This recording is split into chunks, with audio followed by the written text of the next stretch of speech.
Good morning. It's still very white out, but it's warmer. We're up in the mid 20s, I think. And that's a huge improvement over what we've been. But we're always happy to have you with us, whether you come and join us in the chapel. We are open for business now, but we are practicing COVID safety. So we have social distancing in the chapel. We do ask that you wear a mask. We take your temperature, and we love you. We love you whether you're here with us in the chapel or whether you're watching from the comfort of your own home. We're happy to have you with us. Let us be about our spiritual business and begin with our statement of faith.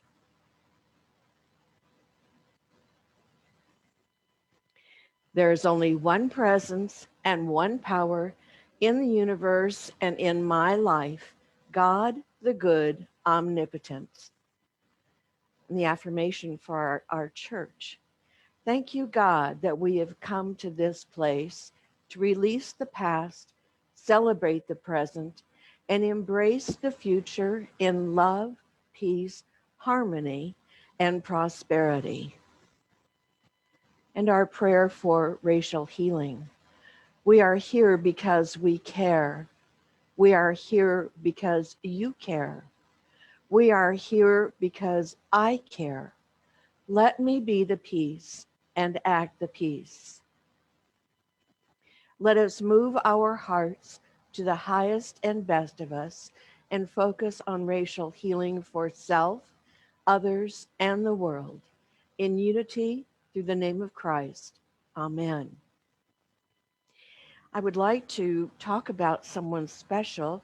We are celebrating Black History Month, and this is a person who is an inventor, but she's kind of a contemporary. Marie von Britton Brown. She was an African American inventor, and I love what I read about her. She was born and raised in the Jamaica Queens area of New York in 1922. She became a nurse, and then she married her husband, Albert. They had two children, one of whom followed her mother's footsteps, also became a nurse and an inventor. Um, Marie realized that she had a major problem and it needed to be solved. You see, she wasn't very comfortable in the neighborhood where they lived, and she found that the police were rather unreliable. So she took it upon herself and she took matters in her own hands and she patented the first modern home security system.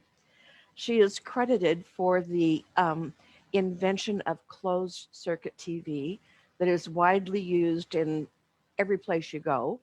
Um, there's closed circuit TV that is the cameras are everywhere. It's whether you're at the airport, you're shopping in the grocery store, you're buying whatever. There's closed circuit TV, and that's the same technology that's used in the Ring doorbells and all of those kinds of things. So she really did a wonderful work. She invented other things as well. Unfortunately, she made her transition in 1999, but I think her daughters picked up where she left off. So, Marie von Britton Brown, we salute you today. Great. So, this is the time in our celebration when we pray with those who have requested prayer support. Due to the nature of confidentiality, we do not mention any names, but you will recognize your prayer request when I begin. So let's devote our time and attention to nurturing and renewing prayer. So breathe in deeply and fully, and allow that perfect life of God to move throughout your being, throughout your body temple. And then be sure and exhale completely. Do that a couple of times so that you can be fully present in your body and wiggle if you need to wiggle and get comfortable. We reconnect with our intact spiritual nature, which is wholeness and well being. We recognize our oneness with God and with all others. And so, for those who have requested prayer support for meeting changes in their lives, we hold the truth with them that you do not resist change, for you know that only God the good governs you, your circumstances, and your environment. Thank you, God. for those working with forgiveness. The forgiving love of God sets you free and you are at peace. Thank you, God, for healing. There is nothing to be healed, only God to be revealed. There is nothing to be healed, only God to be revealed. Hold that thought in your mind and heart. For overcoming habits that are no longer serving us. You are strong, decisive, a confident child of God. You are not dependent on anything for your strength or security. Your faith is in God within you. For those of us that tend to live in our hurry up, you work without strain, you walk without hurry, you live without aging, for you are in tune with the infinite.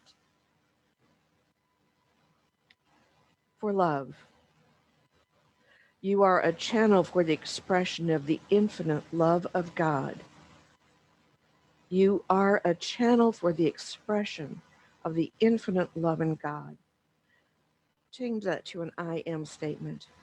I am a channel for the expression of the infinite love of God. And for abundance. Divine abundance is an ever-flowing stream of possibilities. My open mind and open heart reach for divine ideas with which to express my great purpose and passion. I declare that I'm enriched in every way. Thank you, God. Thank you, God. I've asked Sue Albert to read our daily word.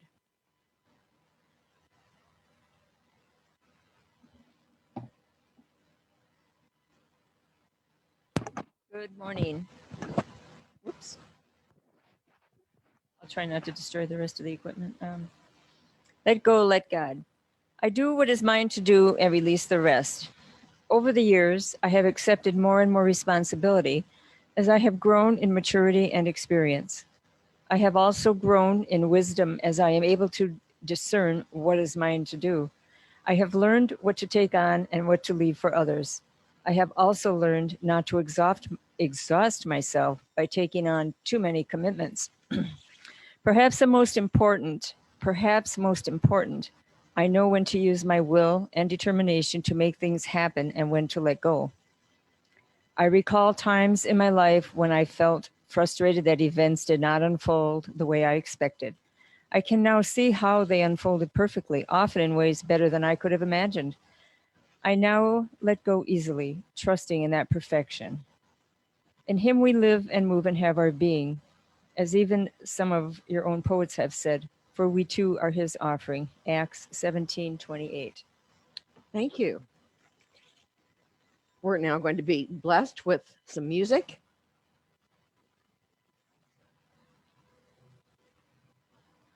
Kev? Okay.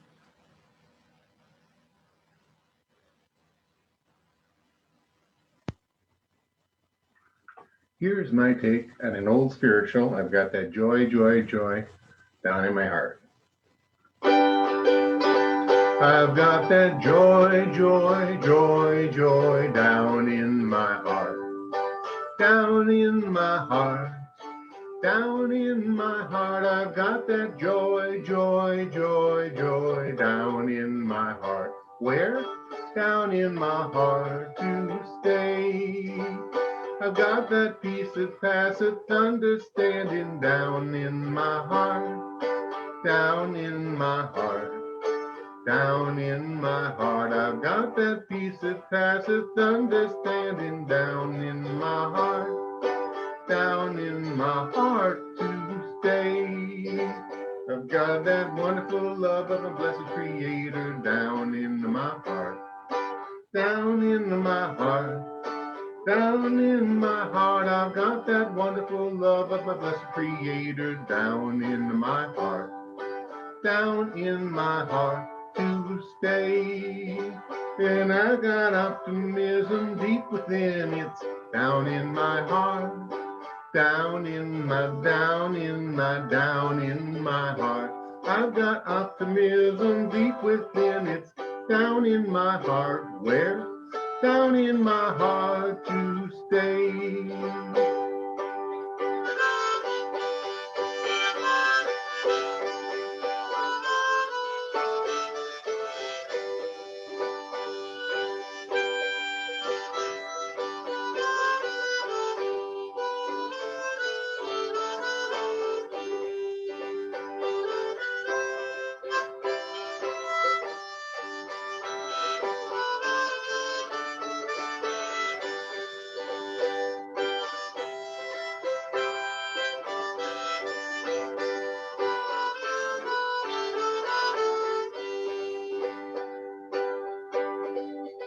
I've got that understanding that's expanding down in my heart. Down in my heart. Where? Down in my heart. I've got that understanding that's expanding down in my heart. Down in my heart to stay. And I've got love and laughter ever after. Down in my heart. Down in my, down in my, down in my heart. I've got love and laughter ever after. Down in my heart. Down in my heart to stay. I got forgiveness and I live this down in my heart. Down in my, down in my, down in my heart. Yes, I've got forgiveness and I live this down in my heart. Down in my heart to stay. I've got that joy, joy, joy, joy down in my heart. Down in my, down in my, down in my heart. I've got that joy, joy, joy, joy down in my heart. Down in my heart to stay. Wow. Thank you. So I was sitting here and I'm looking at Kevin and I'm waiting for him to get up and I'm waiting for him to get up. And he's sitting there and he's looking at Linda and I'm waiting for him to get up. It didn't occur to me that he would do it from home, but that was a treat. Thanks, Kev. You know, I love it when you do the harmonica. That was just a really, really great treat. It was fun. That used to be one of my children's favorite Sunday school songs. And of course, their favorite verse was, and if the devil doesn't like it, he can sit on a tack. So they thought that was just really great. Sit on a tack. Sit on a tack. That was their big thing. And the other one that they liked was Zacchaeus was a wee little man. You know that one from Sunday school? Zacchaeus was, I'm not going to sing it. Zacchaeus was a wee little man. A wee little man was he. He climbed up in the sycamore tree for the Lord he wanted to see. This is a Palm Sunday song. And the Lord came by and said, Zacchaeus, you come down, for I'm going to your house tonight. Well, little children love that ordering around, Zacchaeus, you come down. And they all just love that song. I could go on forever, but nevertheless, I'll come back to the course at hand, and that is the correct use of will.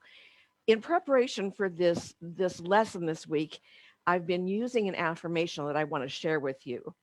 And it's, I now surrender to my highest and best good, or I now surrender to my greatest and highest good. However that works for you. I now surrender to my greatest and highest good. I now surrender to my greatest and highest good. Touch your heart. Feel that. Let's say that together. I now surrender to my greatest and highest good. That puts an entirely different spin on that idea of surrender that we sometimes have. Surrender, mystically and metaphysically, is not about a giving up. It's about a giving over or a yielding to something greater. A yielding to something greater. And it's yielding into the presence of God is yielding into untapped power of ours, and certainly untapped power of God that's within us. So that's what we are surrendering to. I like that word yield. Yield. It's like common sense. You're at that traffic intersection and you yield. You let the car go before you. That's probably already moving and you're stopped. So that makes sense to me. It's just common sense. Yielding is the perfect segue, I think, into the topic we're looking at today. We've been working with this book, the book by Ryan Holiday, and the book is called The Obstacle is the Way. And of course, most of us have been trained to think of the obstacle as being in the way, right? But the obstacle is the way. And this is in perfect alignment with Unity, New Thought, our thinking, in that we recognize that when something comes into our life, it's not there to make us pull our hair out. It is there as the object that will pull us into a deeper understanding, that will pull us toward what our soul is calling for. So the idea of the obstacle is the way, we can get behind that, even if it's not exactly exciting to think about. I like to think of it as the way I used to think, or the way I used to be as my yesterday self. And I have a new understanding now. I have a better understanding, a fuller understanding. So I'm in a different state of consciousness. But yesterday, I would have told you that the obstacle was in the way. And yet, being a truth student, being in Unity Low these many years, um, I've come to realize that it's an opportunity for my own empowerment.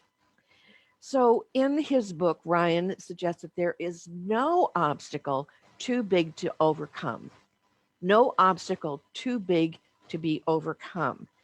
And he keeps that message going by helping us look at the challenges that come to us and how we can deal with them. And if you will recall, if you've been hanging out with us on Sunday mornings, I've invited you to bring your biggest challenge, your biggest obstacle with you so that together we can solve them. We can move through things. Now, you may remember that we had extended an invitation that was brought about by Eric Butterworth's reading, or us reading Eric Butterworth. And he said, stop calling it a challenge or an obstacle. Call it my great, big, beautiful, what? Nobody remembers? Project. It's amazing to me when I just change the word challenge to project, honestly and truly, I feel lighter. I even feel the corners of my mouth going up in a smile. A project is something that has steps, something I can get behind, something I can get into. If I think in terms of an obstacle, to me, it's like this huge immovable rock. But a project I can work on. So how many of you have that big, beautiful project in your lives right now? If you do, you're in the right place. If you don't, hang on, keep listening, because one will come by. I promise you. And it's no matter how much prayer work you do, how much meditation you do, what a wonderful true student you are, how kind you are in every other way. Unfortunately, or fortunately, I'd like to start thinking of it in terms of fortunately. Fortunately, Spirit gives us these wonderful invitations to grow, to stretch, to dig deeper through challenges and obstacles. So they come up. The author says that there are three things that we need to explore to see that the obstacles are the way, that they're not in the way. And the first two are the discipline of perspective and the discipline of inspired action. And both of these are absolutely key to what we might be calling our ability to deal with our big, beautiful, or our delightful project.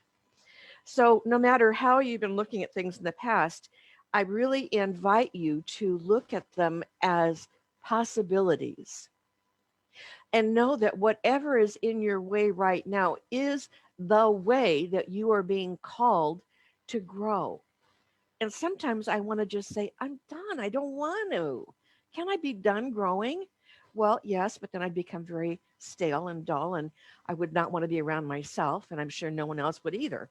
So there's so much creativity out in the world that we have not even tapped into. The discipline of perception is knowing that when we look at something, we look at it for what it is, the cold, hard facts. And we talked about Sergeant Joe Friday from Dragnet. You remember, just the facts, ma'am, just the facts. Great metaphysical teacher. I don't need the story, I just need the facts. So the discipline of using our perception to see just the facts. That's one of the tools. The other one is inspired action. What does that mean to you? Inspired action. Well, right off the bat, it means that there's some actions that aren't inspired. And I'm sure that's very true with the way that we do things, right? Um, so if you're not using your inspiration in inspired action, where is it going? You know, we can be so busy. We can be so busy about lots and lots and lots of stuff, but it doesn't mean that everything we're busy doing is really important. Busy looks good sometimes, but it doesn't mean it's always healthy or healthful or constructive. So to be involved in inspired action is to see our action from three very different points of view. And the first one is inspired action comes in service to our greater life. Inspired action comes in service to our greater life. Isn't that beautiful? The word service alone. But our greater life. I want a greater life. I hold in my mind a greater life for you. I hold in my mind that the things that you put out to the universe in the beginning of the year as your dreams, that those things are unfolding, that they are coming through for you. Yeah, the greater life. The second thing is that in the inspired action comes from our higher self, from our higher self. So it's not just my brain saying, okay, do the dishes, whatever. It's something that is greater coming forth, and it comes from the God self of me. You can call then say, well, then there's other selves of you that aren't higher. Yeah, okay, they're lower. Those are the ones I call my yesterday self. I like that phrase. It works for me. May not for you, but it works for me. So what are the things that are part of our yesterday self? Um, it's when we're feeling anxious, when we're whiny, when we insist on things being done in our own way. Anybody think about that? So inspired action comes from my higher self. It's a process that cannot and must not be one where you look for all of the steps to be laid out before you make any action. I've said before, and I'll say it again, don't do that. Take whatever step is presented to you. If it's not the perfect step, it will lead you to another step, a perfect step. And finally, the third discipline is the discipline of will. The discipline of will. Say that with me, the discipline of will. Have you ever noticed in New Thought and Unity how will gets kind of a bad rap? It's right up there with the word control. Now, personally, we need to have control in our lives. I prefer the word mastery. I think that elevates it a bit. But we need those things. And will is not a bad thing. Why do you think that we resist that whole idea of will? My sense is because we think often of people that have willpower as not having willpower as being rather willful. And we see that willfulness as stubbornness. Stubbornness. So they don't use the power of will, they use the power of won't, will not. Theirs is a no attitude. Regardless of even when they see that they're wrong, they'll still dig their heels in and stay with that attitude. So, how many of you want to people your lives with stubborn people? You want to work with stubborn people? You want stubborn neighbors? You want stubborn kids? You want a stubborn spouse? Not too many. It's not that pleasant. It's not that pleasant. Willpower and persistence really comes from a deep, deep yes place within us. It comes from our knowingness at our core, at our soul level, that somehow, some way, God and I can make it through or over or under or around whatever my big delightful project might be. I'm going to share a couple of statements from Unity's co-founder Charles Fillmore and one from Ernest Holmes, the founder of Science of Mind. I want to really emphasize one thing, though, before I do. Let's make sure that we're all on the same page. Will is a really good thing when used correctly. Will is a good thing.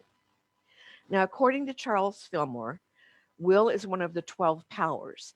And Charles looked at all of the 12 disciples and he kind of looked at their lives, the way that they lived before and after being called as disciples. And he looked at them mystically and metaphysically.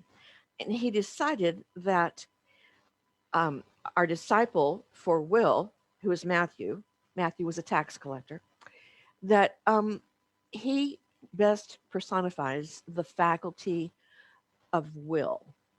So some of those other faculties that we use, the faculty of love, of release, of faith, of life, of order, there's 12 powers. But this one we're looking at is the power of will. Charles looked at the disciple Matthew and how Matthew was in Jesus' life, what Matthew meant in the language at the time, and what he believed that Matthew represented was the power or faculty of will. This is what Charles wrote about will. Will is the executive faculty of the mind. It is the determining in man.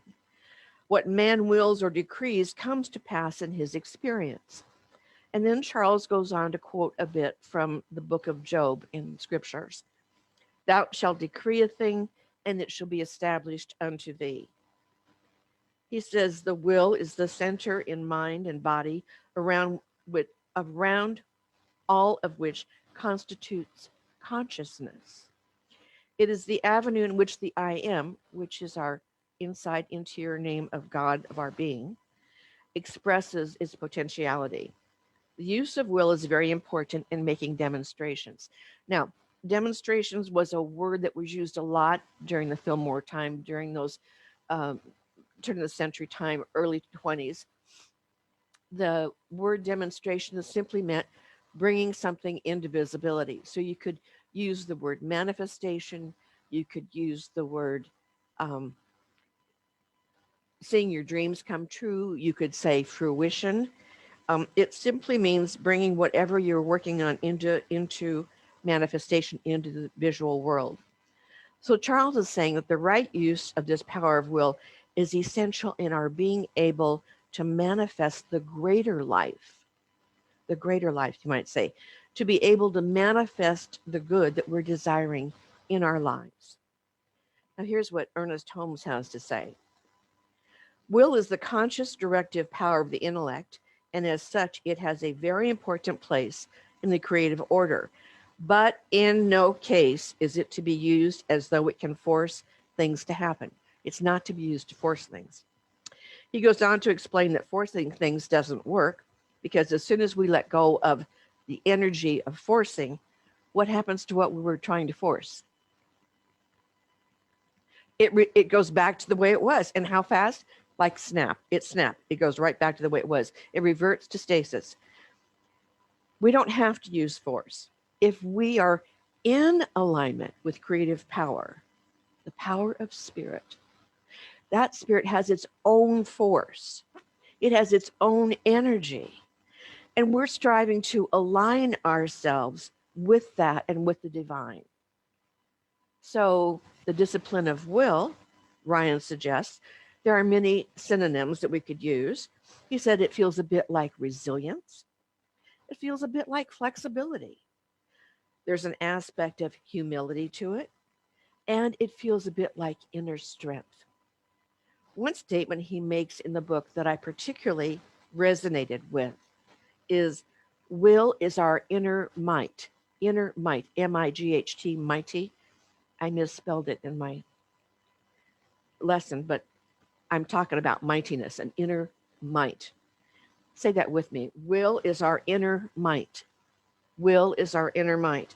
So that will, that inner might, inspires us to think differently. It inspires us to develop new skills, and it inspires us to be like the Marines, adapt, be flexible, but it also inspires us to toughen up. So, yeah, we want to adapt. We want to learn new skills. It inspires us to do that. It inspires us to be flexible and to toughen up a little bit. That is that inner might, that mightiness, the inner might. And you have so much more in you than you have ever experienced to this date. Once again, it's not to say that you haven't experienced great strength at times through the use of will. But I'm saying that there is even more within you that can help you move through the steps of your big, delightful project. So we want to see that as the catalyst for the inner strength that we have as yet untouched, untapped. And if we're really going to live boldly, we would say, this very thing is in my life right now to help me to find the capacity of strength that I never knew I had before. Talking about will, several years ago, we took a church trip to Peru. It was one of those travel with a purpose. We helped build dorms for a school, a boys' school, and it was a wonderful experience. And then we had time to do other things to explore Peru and the highlights of Peru. And one of them was hiking the Inca Trail. The Inca Trail is formidable. Now, granted, it was a long time ago for me, probably close to 20 years now. But at that time, I was in very fit shape and used to a lot of strenuous activity, but it was a tough hike, a tough hike. Um, One of the things that I marveled at as we got closer and closer to the summit, which was Machu Picchu, um, is that the Inca people were not very big in stature. They were not as tall as me, and I'm not all that tall, and I've got short legs. How they could step from one of those terraces to the next. The terraces were like waist high on me. How did they do that? I'm embarrassed to tell you that the way I did it was sit on the edge, turn over on hands and knees, stand up, walk 3 or 4 feet to the next one, and follow that procedure. Needless to say, I was not at the front of the pack that finished, but the view was spectacular. The air was thin, it was just under 14,000 feet, and it was a little tough to breathe and really feel like you got what you needed. An experience that I wouldn't trade for anything, but wouldn't be able to do now. But the reason I brought that up is you don't know what you're capable of until you have the will to push yourself beyond your comfort zone. And I got to tell you that inner might, MIGHT, had to come out. And it was there all along, but with God's help, it was pushed to the fore to help me literally and figuratively get up that tall mountain and get on with the hike step by step. And it took a lot. It's a 3-day hike. The middle day, by the way, is called Dead Woman Summit. You want to get up in the morning and just charge out for Dead Woman Summit, don't you? Yeah, not really. So, you know, having that will to push yourself to keep going, but it's not force. It's not by digging our heels in. It's not by saying no. It comes from that deep yes that's down there in your gut.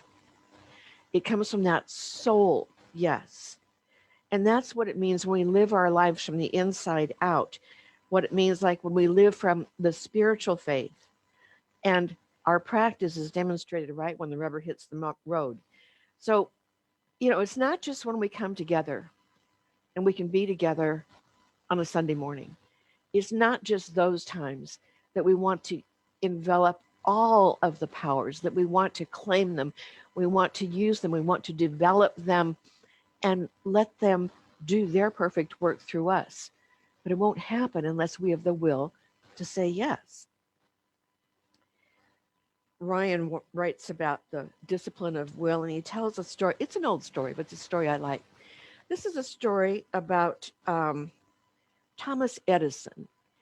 And at the time of this story, when it took place, Thomas Edison was about 67 years old. He was very, very successful. And he had come home from a long day of work at his laboratory. And there was a plant that's attached to the laboratory. And he came home and he had just about taken off his coat and relaxed his tie. And he got an urgent message that the lab was on fire. So he made his way back to the laboratory. And by this time, a crowd has gathered. There are fire companies from 8 surrounding communities helping to try and put out this fire. The flames are going 6 and 7 stories up in the air. They're green and yellow. It's quite a sight. And he nervously looks for his oldest son. He finds his son. He's relieved his son is okay. And then he says to his son, "Go home and get your mother and tell her to bring all her friends." And his son looks at him and says, "What?" And he said, "Tell her to bring her friends and tell her to come right away." And the son goes, "Why?" He says, "Because they'll never see another fire like this one. We might as well watch."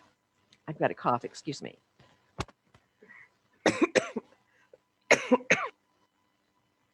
Almost made it through the service without coughing. Anyway, so what an attitude, right?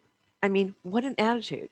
And Ryan suggests that clearly, even though he's not calling these things out, that Thomas Edison was using all of those things, the correct power of perception to see what's happening. It's a fact. It's on fire. The building's going down. To have inspired action. Well, people around him had inspired action. 8 different fire companies showed up. But his inspired action was to stand back and look and watch this fire, probably like something as he said, will never be seen again. And then to have the correct use of will, to know that we're going to get through this and we'll move ahead. Well, the next day, the reporters came and they asked him and said, "Well, you know, you're 67. Do you think this is the universe's way of telling you it's time to quit?" And he said, "No." And they said, "Well," he said, "you know, you've lost so much. How can you go on?" And his answer was, "A lot of rubbish was burned. A lot of rubbish was burned." Now, I'm sure that rubbish was burned, but so were prototypes of things he was working on, important papers that had other stuff in them, um, things he'd been working on for years. All of that went up in smoke and flame, a fire. But he didn't give in to that. And Ryan said his reaction was remarkable to be certain.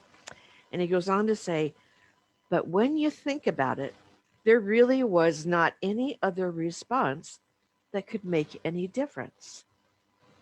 There wasn't any other response that could make any difference." I mean, what could he have done? Well, he could have wept. In my own life, I have never found a time that tears fixed anything. He could have been angry. He could have blamed somebody for not turning off their Bunsen burner or whatever. He could have been angry and figured that somebody didn't properly put out their cigarette or threw their pipe tobacco in the wrong place. What would that have done? Would that have changed the outcome at all? No, no, not at all. He could have been angry with the manufacturers of the fireproof concrete that the building was made out of. What would that have happened? I mean, he could have done the thing that would have been the logical thing, sued them. Well, that wouldn't have changed anything. Instead, he says, "Go get your mom and her friends to watch this." I mean, in my mind, I almost see him thinking, in my mind, I'm thinking, yeah, if they could get close enough, they might have had their marshmallows on a stick. You know, I don't know. But none of those other things would have helped him move forward.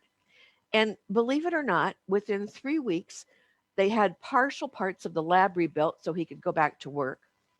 And within a few months, they had the plant rebuilt, and they had 2 shifts of workers producing items around the clock.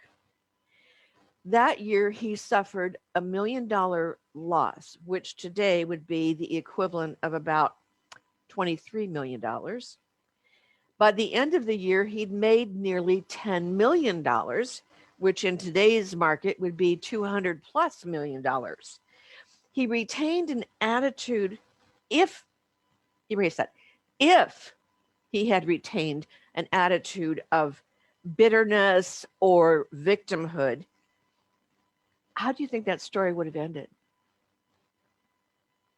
See, I don't think that he would have been able to rebuild in the same way. I don't think he would have been able to hire back his all of his workers in the same way. But you know what we teach here, what we teach in metaphysics, mystically, and throughout the New Thought Kingdom, but for everyone, is we always have a choice. We always have a choice in how we're going to look at something and how we're going to respond. We always have that choice. And by golly, what we tell ourselves is very powerful and very important. That discipline of inspired action, doing what you can do, paying attention to being in service to your greater life, not what you have lost. You don't focus on that, but what you have birthed, what you have been able, what you are trying to bring forth. That's then the discipline of will. And to find that inner might, that inner mightiness, even when so much has been lost, to find that inner might and to take spirit as your partner and to say, whatever step I can take forward today, let me know what that is. And let me know that I will never do it alone. Namaste. So I invite you to stretch and get comfortable, and we will prepare for meditation.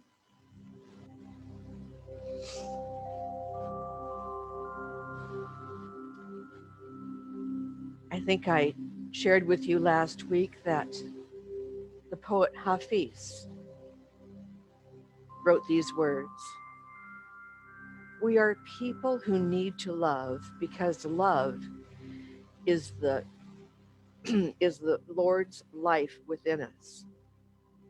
Love is simply creation's greatest joy. Love is soul's life.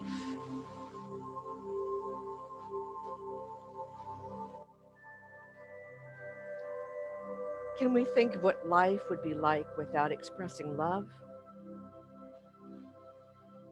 As humans, I don't believe it's possible for us to repress the power of love from coming forth.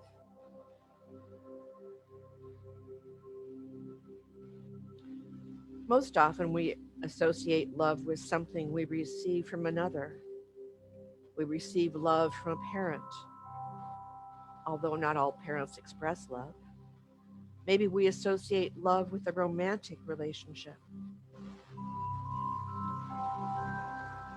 Think about love. It comes from our inner self, and it is an inexhaustible supply. We can love our friends, family, romantic partners, nature, animals, art, poetry, music, singing, volunteering, or just watching the ocean. Love is a gift that we activate within ourselves. And when we give love, we actually receive love in that very moment, because to love means we are expressing it. And when we express it, we feel it.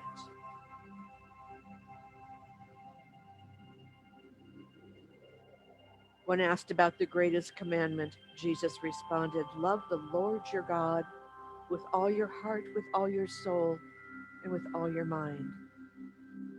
This is the first and greatest commandment. The second is like it. Love your neighbor as yourself. All the law and the prophets hang on these two commandments."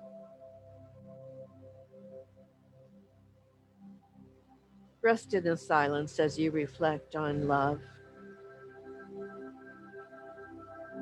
Love for God, of course. Love for family and friends. Love for pets and animals. Love for the beauty of nature. Love for all the people in the world. Let that thought move through your mind and heart as you reflect on different countries, just on people from different cultures within our own country.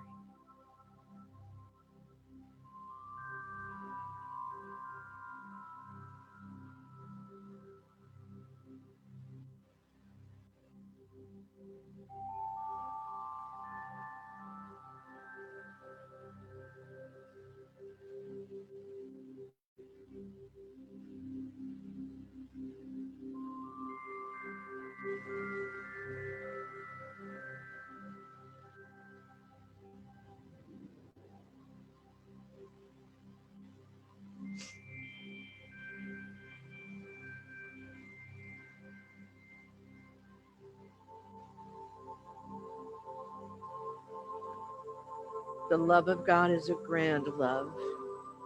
It is all embracing and freely given. Let us take a moment to dwell in the truth. Let us fill our minds with the understanding that God's love is always available to us.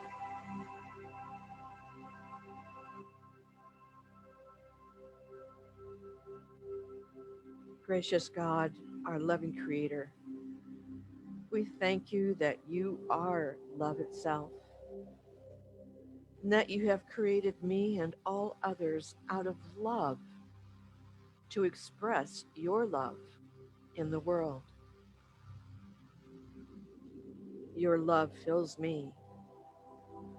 Its healing power touches every area of my body temple, restoring and revitalizing it.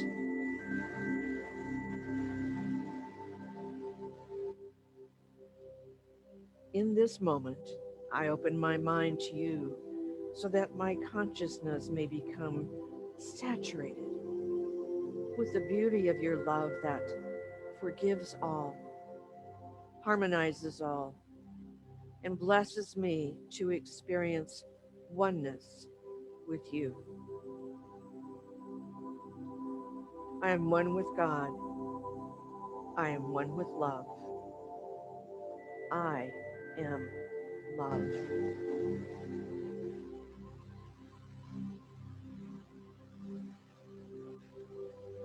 And so it is. And so we let it be.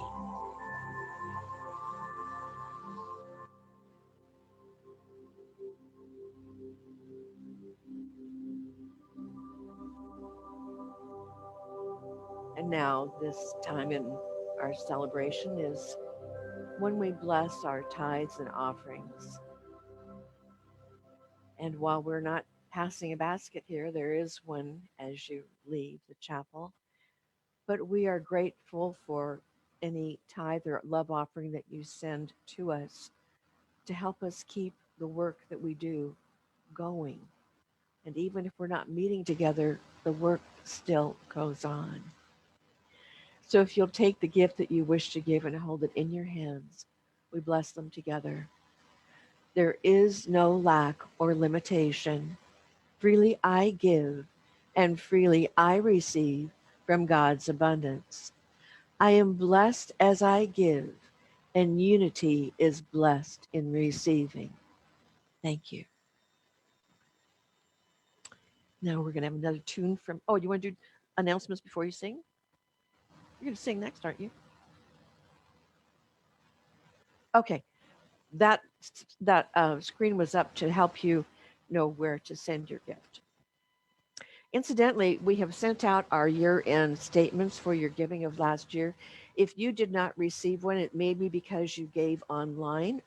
So if you would like to contact the church and give us your address, we'll be more than happy to send your statement to you.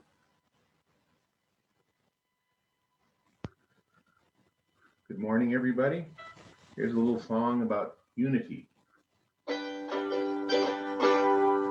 may not all be in the same darn boat, but we're weathering the same darn storm. I think we all have the very same wish, keep us safe from harm. We'll all get through this together, even if it's by staying apart. We may be separate today, but we're together in our hearts. There's spaces where our views divide and cause us needless strife. But we're in this thing together, now we're fighting for our life. It's time to look with kindness on the others that we see. We all deserve to live our lives even when we disagree. We may not be in the same darn boat, but the weather in the same darn storm. I think we all have the very same wish, keep us safe from harm. We'll all get through this together, even though we're staying apart. We may be separate today, but it's time to find our hearts. For division leads to chaos, let's give unity a try. There's nothing we can't do, united we can fly. We need to help each other, there's much left to be done. And when we don't play favorites, we all succeed as one. May not be in the same darn boat, but we're weathering the same darn storm. I think we all have the very same wish, keep us safe from harm. We'll all get through this together, even if it's by staying apart. We may be separate today, but it's time to bind our hearts. What a great song, Kev.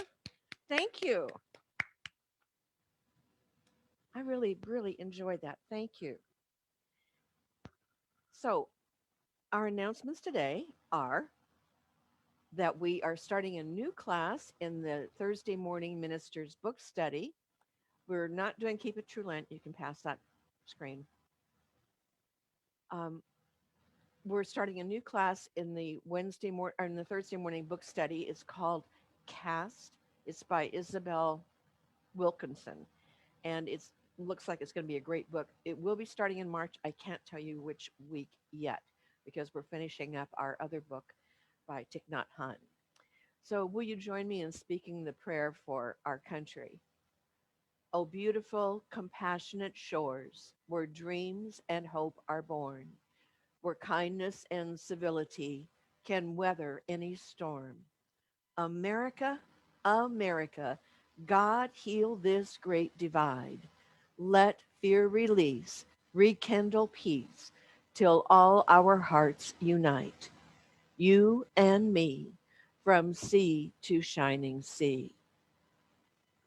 And our prayer for protection, the way that we end every gathering. Will you join us as we speak this truth? The light of God surrounds us. The love of God enfolds us. The power of God protects us. The presence of God watches over us. Wherever we are, God is, and so it is. God bless you, dear friend. Look forward to seeing you next week.